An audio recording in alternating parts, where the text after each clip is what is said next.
Welcome to NeuroMovement Revolution with Anat, Baniel, where you will discover breakthrough possibilities for your life through the brain's power to change. We're so happy that you can join us in making the impossible possible. So, hi Neil, nice to see you. Good. Because we do want to move on now to the second topic, which is how many interventions and which ones are good for my child. So, I'd like to start. Okay. Thank you. So I have I want to tell you why I selected this topic. I was in New York for a week last week, and I had the good fortune to do 24 consults, and most of the parents I have never seen before, and most of them are working with an Anat Baniel method NeuroMovement practitioner and getting very nice outcomes, and the practitioners actually wanted the parents to come and get a consult with me for the child, but also for themselves. And most of them also attended the session. And what I discovered is that many of the parents do the ABM, and they find that the ABM, many of them, once they started with ABM, things started happening and so on. But many of those parents take the child to a very large number of therapies, different therapies, and many, almost every day, and sometimes 2 things a day. And there are a few layers to that.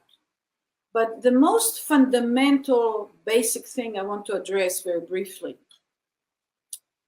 how does learning occur? So I'm not talking now about the essentials and what you do to get the learning, but the actual process of learning. When we look at someone being exposed to an opportunity to learn, be it teaching academics or teaching movement or whatever, it's, if you took someone for 12 hours and took a few breaks to eat and go to the bathroom, and you just taught them, not only you wouldn't get them to learn 12 hours worth of teaching, they would probably learn very little, if anything, and the quality of the learning would be very poor. Learning is a generative, proactive a process and event in the brain. And it is, you go from you don't know it, you don't know it, you don't understand it, you can't move it yourself to do it. You don't know it. If it's going to be learning, it's something that you couldn't do before to something you can do, or you change the quality, which is kind of like doing something new. That starts, and again, we talked about it in previous podcasts. That starts, first of all, with what we call discrimination. That means that you notice something, like you notice that somebody, you look at somebody and they're jumping, and you never jumped before. I'm just giving examples. So there is a discrimination. You go like, oh, there's that thing there. Somebody's going like that, up and down. Then you don't know how to jump. And there is a process of differentiation and integration that allows an approximation, by the way, because you do something almost like it and not like it, and you fall down and you get up, and there's a process where there's a lot of mushing about, and then from that, the brain pulls something together into an entity that said, this I can do, I get it. I will never forget, I was in first grade, and I was actually daydreaming, and the teacher was teaching how to read a clock, and the bell rang, and I realized that I was gone. I did a lot of that when I was in school. And she had this drawing, and I recognized that it was like a clock, on the blackboard. And then she summed it up, and I went like, this, what? I mean, remember, like I realized that I messed up. And in, I don't know, it probably wasn't more than 30 seconds, my brain figured out what was taught before. But it was so intense that I recognized it then, and I remember it today. So this is kind of like, I woke up, there's something. What is that? It's a shape. Oh, it's a clock. Oh, she taught, and then she said, this is 3, this is 2, whatever. So it was like one time that I can remember it very, very clearly. And once I do that, or once a child goes and they learn how to touch their nose for the first time, you're not going to go and teach them how to also bounce a ball at them. They're using their hand, let's also bounce a ball. Or they're using their hand, let's also teach them how to brush their hair. If you do that, most likely everything would get inhibited, and the child wouldn't want you to ever show that to them again. And that's how children get averse to learning, especially specific topics.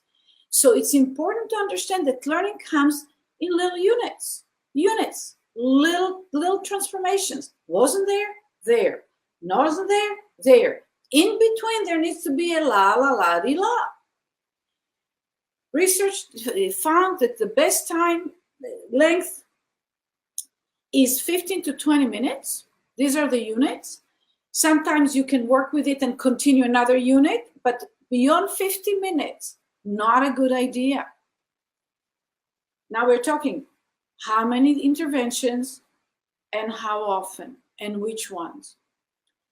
So one of the things that I experienced, and that's why I decided to make it a topic, because I had like in 5 days, 24 children that get a lot of intervention. These are very loving, committed, New York style parents. There's a lot of, they're amazing. To take your child to 20 things a week, do you know how hard it is in Manhattan? Oh my God. Anyway, but one of the things I had to do with each one of those children is to really work with them in a way that they shifted from expecting to kind of like go da-da-da-da-da-da-da, to be drilled in a way. And it doesn't, and look, these kids are doing better and they're improving, to get them to a place where they're interested, they're connected to themselves, and they're like in a process of discovery, to move them to a process of discovery, basically of self-discovery. And I talked to parents, and I had to ask them a lot of questions, see what they're, and then try to calm the parents down.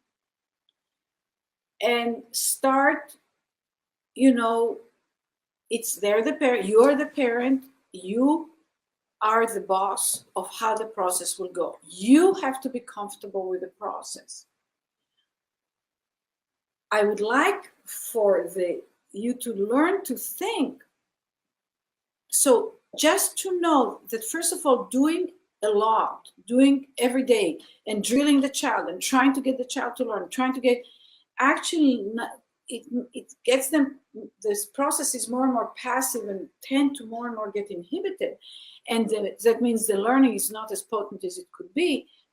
And because all those kids, most of them have diagnosis, but all of them are considered to have challenges, right? Which they do.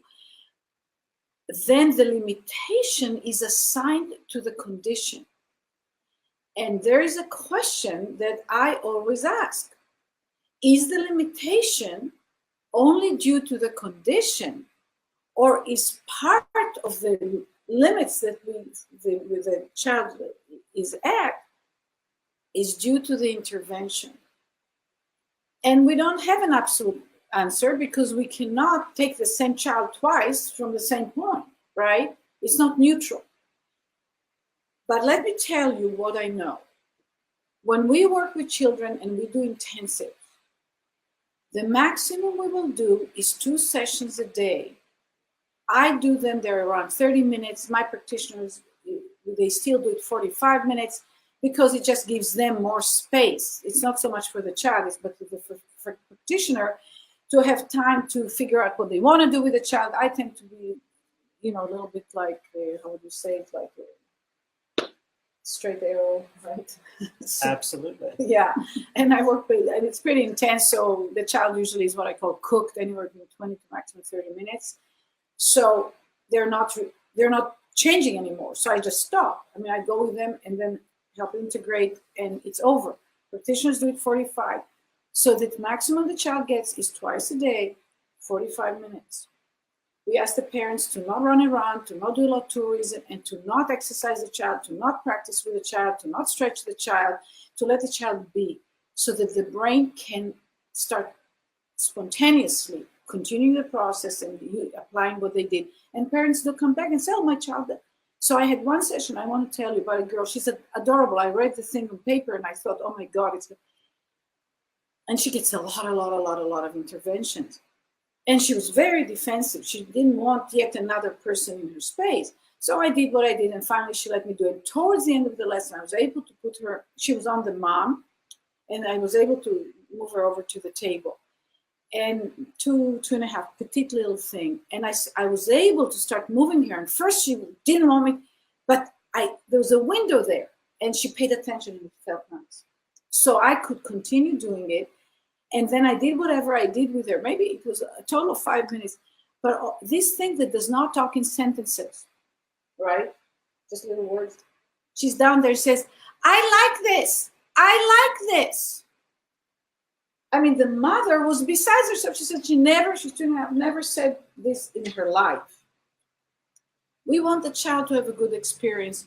We want to honor the way the brain works. And I call it, the child is not a bucket. We don't throw in the child as much as we can, hoping that something will stick, because it impacts the child in specific ways that we might not want. Now, I'm going to say it very briefly, and then I'll open to questions. Probably they're coming in, right? Yeah. Which interventions?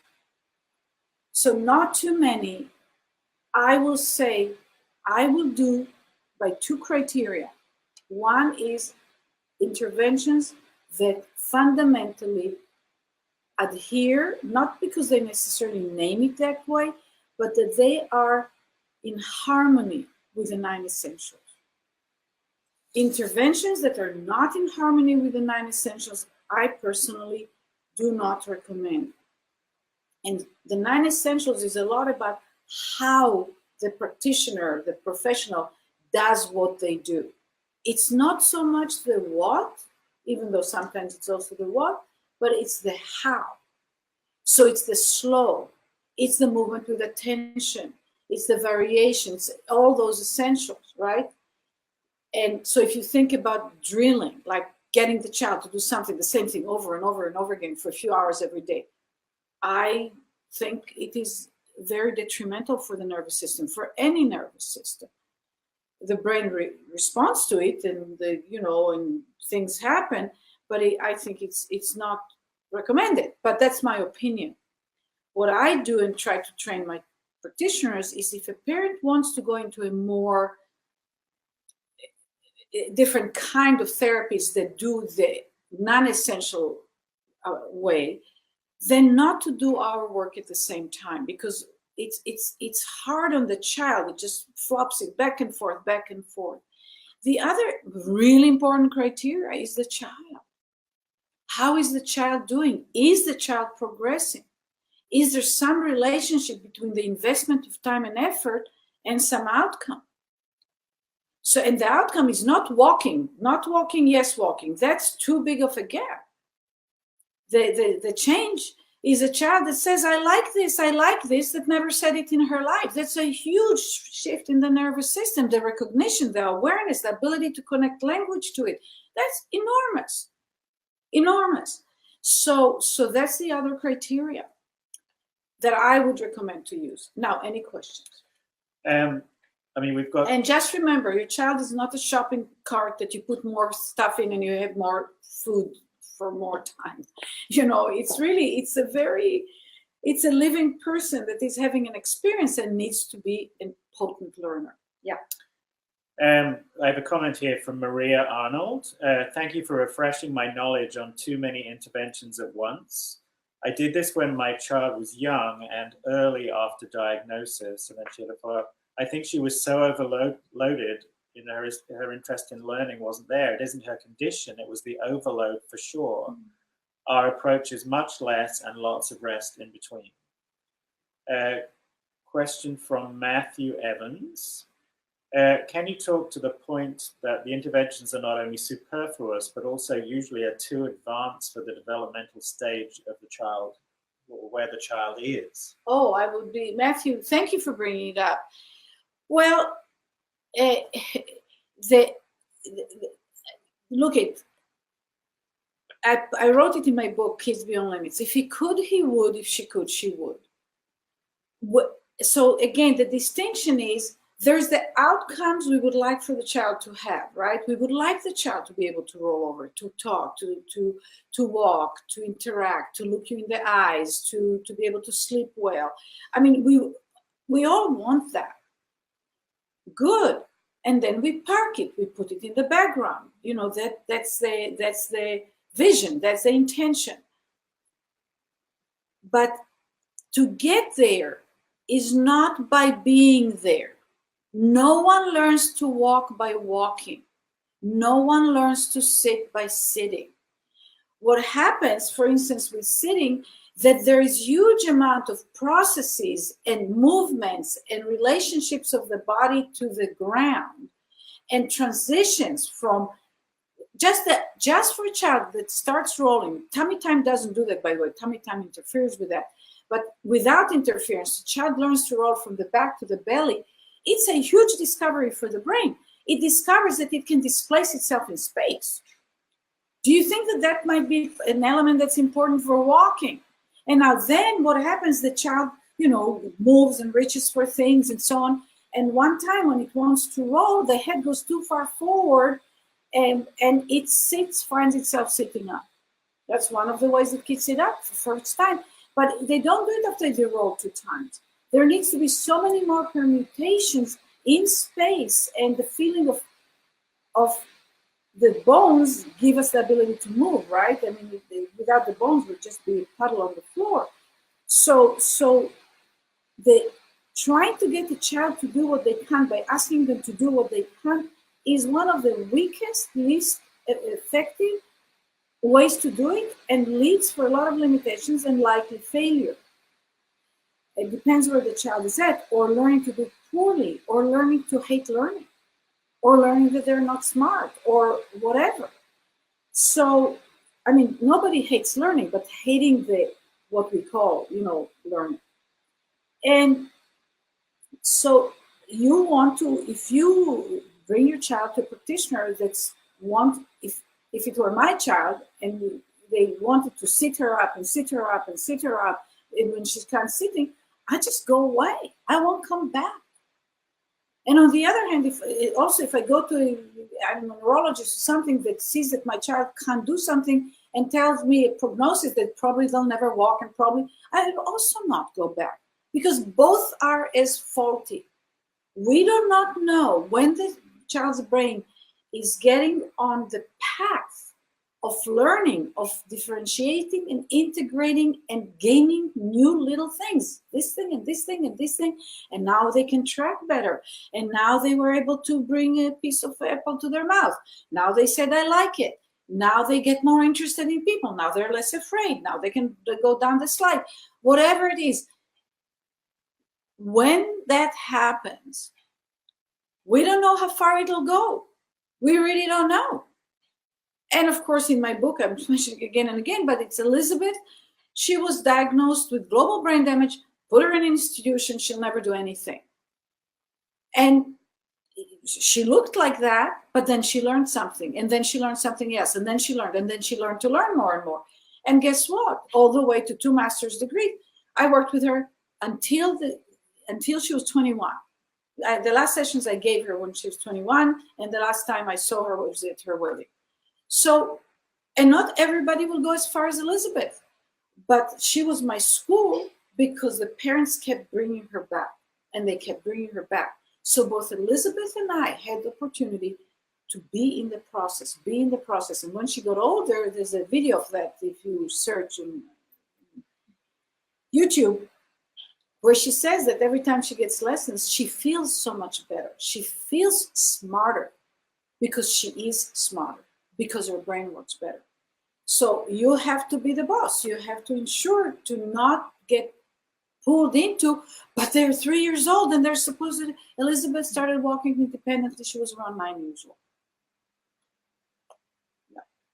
So feeding into exactly that reply that you made, Erica, whose question you answered earlier, she says, I have to say slow is difficult sometimes. As a mum of a hypertonic toddler, his physical therapist and doctors have set these hard goals, and that is hard as a mum to back off and let him grow at his own pace. I feel pressure to fix my son. She says, I needed this podcast. Thank you. I'm confident how to move forward. Wonderful. And I want to say more than that. Erica, just to not do what the doctors and therapists say is not enough. Your son does need input. Now, I don't benefit from it personally. I don't get percentages or cuts or anything. But if you have a practitioner in your area, an ABM practitioner, or if you're able to travel to one of the practitioners anywhere in the world, actually, where there are practitioners, I would strongly recommend you take the child so that the child gets supported in the process. If you're at all inclined to do that. Definitely, I took my kid when she was little. I took her out. I moved her from certain classes to other because I watched. I had to be very, very skillful, without offending the teachers and the system.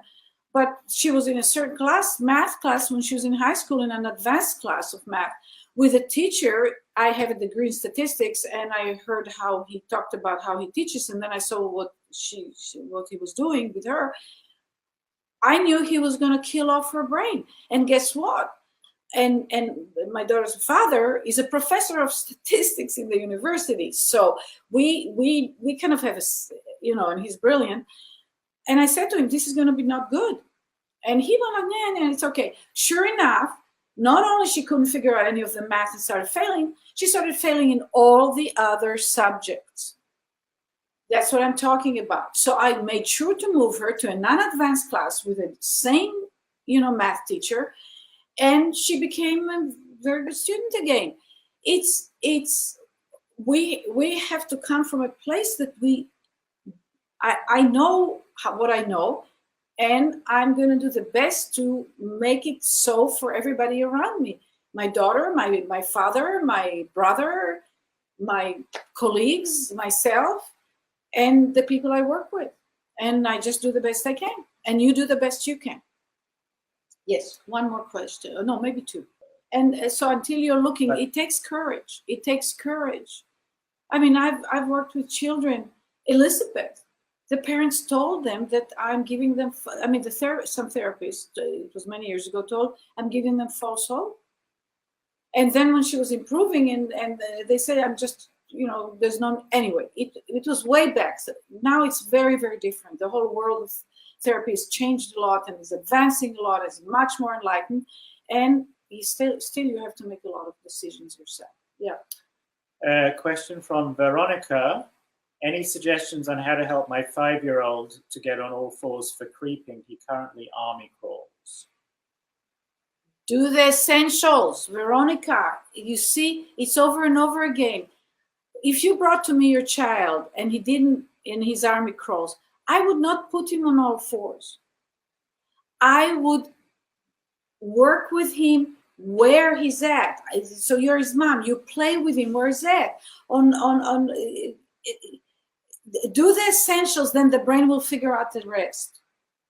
And if he's stuck for whatever reason, if you can take him to a few sessions in ABM, he probably will. And you don't know what you see when he's army crawling, there's a lot that he is learning while he's doing that. He's not just army crawling and doing nothing, his brain doing nothing. So I don't know because I don't have a recipe, because I will work with the child where they're at and I'll see where they're under-differentiated, and I will give some, I will interact with them in a way that enriches their brain, and their brain then will do the next thing. Yeah. Erica just came back after your last reply to her. She said, I have one ABM practitioner in Houston. I've contacted her. However, I worry that my son has an avoidant temperament and worry he won't take to the intensives. It took him 2 months to warm up to his therapist. I think don't worry about it. How about you do a consult, or you do schedule 3 lessons? That's how I used to work when I was the only one doing it. You can't imagine how many kids I get that are diswarmed to any therapist. You know, this is part of my life path now, you know. And like the girl I described to you, she was going to have nothing to do with me. And I had with her, you know, about 45 minutes. It was a consult, and she sure warmed up. She did not want to leave the room. We had our teachers meeting this morning. Neil had 2 children this week already. That one of them, autistic kid, that said no. What did he say? He said, no, bye-bye, I'm scared. And at the end of the lesson, he didn't want to leave the room and he couldn't wait for his next lesson. Yeah. Look at when the child feels learning is true learning is a real pleasurable experience. It's a very, I mean, God built us so that we will enjoy learning, or we won't survive, right? Humanity is babies. We're still babies in terms of our understanding of ourselves. So we realize that learning is important, but then we try to deliver it in ways that maybe are not optimal. So don't worry about it. If it is Houston, is Alisa, right? Yes. Don't worry. Go to Alisa. Schedule. If it's not going to work, just don't go back. Don't worry about it. There's nothing to worry about. It's so gentle. The biggest loss you'll have is you'll go, your child won't like it, you've paid for 2 sessions or 3 sessions, and you know it. I don't think that's how it'll go. I think it'll go real well. One more. Final for today. I don't know if we have time for, Just go. Okay. If a parent decides to only use the ABM method instead of typical OTPT, is there ever a time when a practitioner able to give a structured schedule of treatment? For example, once a month for 6 months, then revisit, or is it always just when you can get a type of schedule? Sorry, I think... Well, what we do is we don't have we see the child and we call it a program. And the program evolves. So I don't believe we'll ever have a program where we see child once a month, like a lesson a month, because it's not enough input. It's not worth the money and the expense and so on. But we build clumps of lessons. And it depends on the child, their situation, their age, and how they respond. And then we build a program.